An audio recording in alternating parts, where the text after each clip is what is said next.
real cases before a real judge. Plaintiff Vondell Brown hired the defendant to repair her vehicle, but she feels the defendant took advantage of her due to her sexual preference for women. Vondell claims the defendant even told her she was going to hell as a result of her lifestyle, and she's suing for reimbursement of an insurance check. Defendant Philip Farabee insists the only reason he told Vondell she was going to hell was because she threatened his wife. Philip says he was forced to call the police after Vondell made more threats against him and his family, and he's countersuing for an insurance deductible. Start with you.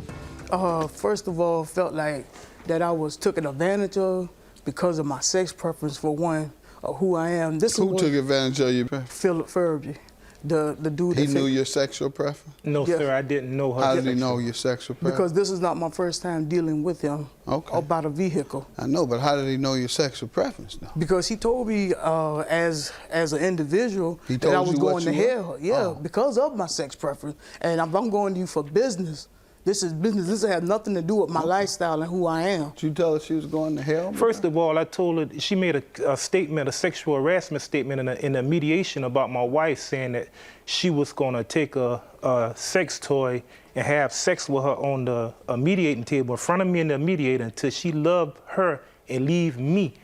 And she don't even know my wife. My wife didn't even have nothing to do with this.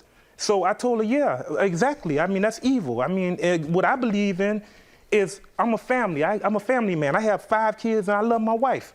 And I believe in the family thing. I don't have nothing against what you are, but when you bring your sexual relations towards me and my family, yeah, I have to put God on you. Yeah, you will go to hell. Ain't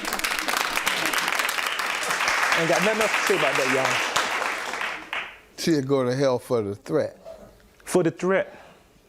How am I going to hell for a threat? Well, threatening to harm people is probably considered a sin. I'm not God. I don't judge that, but it doesn't sound like it's something that God would appreciate. What other background you want to give me? I dealt with Philip before about my truck and all that, and I felt like this was business. So when he came at me, you got to tell me the background. I don't know anything about what's happening. I have a 2005 Dodge Ram pickup truck. It was in an accident once before, so I took it to him to repair. I had no problem with him. People were saying, you shouldn't deal with him because, he crooked, he this, that, and other. I didn't judge him for what other people were saying. I disagree, I took upon myself and dealt with him anyway. So prior to that, I took my truck to him May the 7th. The truck was in an accident May the 5th. I took it to him and they got appraised or whatever. And I asked him, I said, Phil, how much are you going to charge me to do the work? He said between $3,200 and $3,400. I said, okay, that's fine. So at the time, maybe about a day later, he called and he was like, hey, baby girl, we got blessed. Can you come over? And I was like, yeah. So I'm on my way. I get to Savannah. He done went down to J.C. Lewis or wherever they cut the check at, pick up the check, went to the liquor store, buy his business, cash the check. I have no problem with the amount that was presented, but if he quote me something, that's what I expect. And at the same time, if you're gonna fix my truck, fix it the right way. I don't care if it's a nickel, it's my truck. So when I went back to him, I have pictures. I called him up, I said, Phil, this Vondell, thank God, Geico sends everything back that they fix or have you repair picture-wise. So I called him up, I said, Phil, this Vondell, give me a call back because I got some pictures, some things that you said you fixed. You didn't fix on my truck. So yes, I'm heated because first of all, it's not a loan on my truck. My truck is paid for. So I feel like the money that you got, you should have took care of it. For $7,103, you could have cashed the truck out. I could have got a brand new truck. I have pictures. Defendant Philip Farabee was hired to repair the plaintiff's truck, and he claims he was forced to call the police after the plaintiff threatened him and his family. Sir? Okay, first of all, Your Honor, I'm gonna let you know what I'm dealing with. Ms. Brown is the worstest, terriblest customer I ever dealt with in my whole 12 years. I've been in business 12 years. I dealt with her the first time, we had problems. She came and she was all rough and street oriented. I didn't want to deal with her, but I dealt with it anyway. I overlooked the situation. You gonna deal with somebody twice? So I overlooked the situation for her attitude because it's business, and I gotta feed my family. So I overlooked her attitude and all that. It wasn't as bad the first time. And I fixed the truck, and it was wonderful, just like this time it was wonderful. All right? But first of all, I want to come straight to you before I go there. She made threats towards me and my family. She told me she know where I live at. She said that the insurance company gave her my social security number by accident. She gonna make credit cards and stuff and mess up my credit. What did the police say? I made up 2 police reports. They said they couldn't give a restraining order because she live in Carolina and I live in Georgia. They said I would have to go over to Carolina and take out a restraining order against her. She was riding by my shop, stalking me. She was threatening me, saying she know where I live at. I got 5 little kids. My wife was scared, and I want to ask my wife to stand up. If a person threatens you and then they drive by where you're located, that's not a restraining order. You need to prosecute for a crime. Excuse me. She is stalking and threatening you. Yeah, exactly. But why didn't you? And my wife told me to. I'm not asking your wife. I'm asking you. Why didn't you go to the police? I went to the police 2 times, Your Honor, in Savannah. I live in Savannah. You said you went to get a restraining order. You don't have to cross state lines to get the police. If you are the victim of a crime, the police don't. It is a crime to threaten your safety. I mean, I don't know that. I didn't know she put her hand. Okay, you don't know. Let's get to the car. Sir, go ahead. Let's move on. Okay, we're going to get to the car. Let's move on. She called me and said, hey, my car got wrecked. I want to bring it to you and get it fixed. She brought the car to me. It was an insurance claim from Geico. I looked at the truck. It had damage done to the suspension, fender, rocker panel. It was a bunch of damage. I couldn't even move it in my shop. I had to go immediately and buy front end parts to put on there to get it in my shop. So I immediately called the insurance company. They told me they was gonna come out. They came out, they looked at the truck, they did a supplement on the truck, and they said, you know what? Finish the truck. They cut me a check directly to my shop, to the body shop. All right? I took the truck, I went ahead and started on the repair. She came to my shop, say, I'm gonna take my truck, I don't want you to do the work. I say, look here, the insurance company told me to finish it. All right? They already made a check out. Did you? Yeah, I did everything that the insurance company told me to do to her truck. I did everything that they told me to repair. So when I called do you have any evidence of the repairs you made? Yes, sir. Let's see.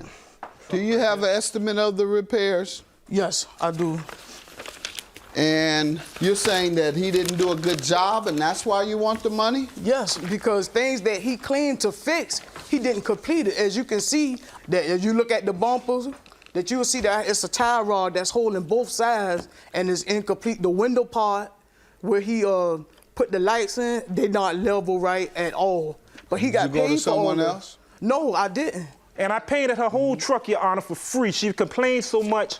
I went around her truck. She said she had dents. I called the insurance company. They said it was betterment. Sent up the road. She been had those dents. She threatened me so much. How can the insurance company say I've been had some dents? I painted the whole truck for free. Let's be realistic. And second of all, so far all I've seen is and second of all, I got be quiet. I'm $1,000 in. I said be quiet.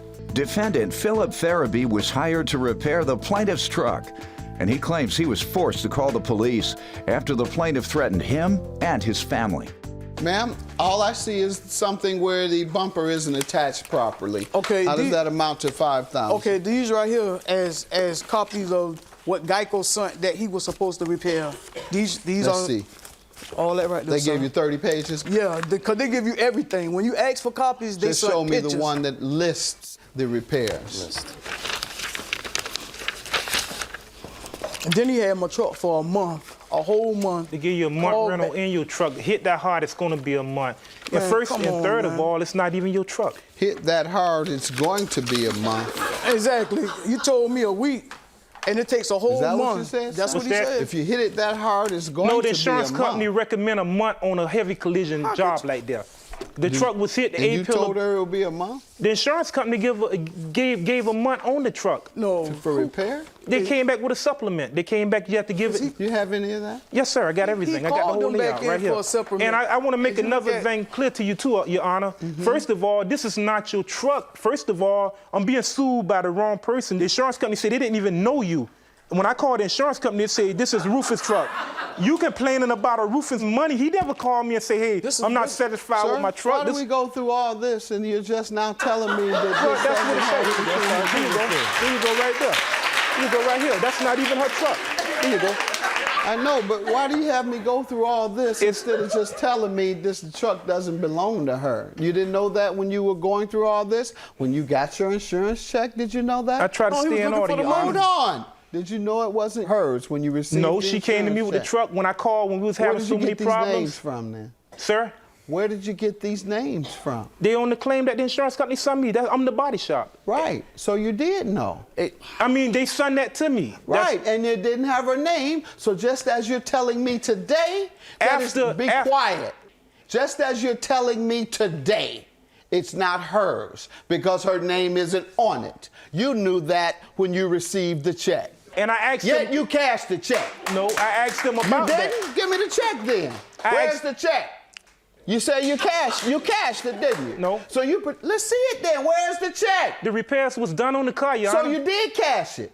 Why do you keep saying no? Did you or did you not cash the check? I did the repairs on her car. That's what I did. You're not answering my question. Yes, sir. I cashed the check and did the repairs on her car. So why do you keep saying you didn't?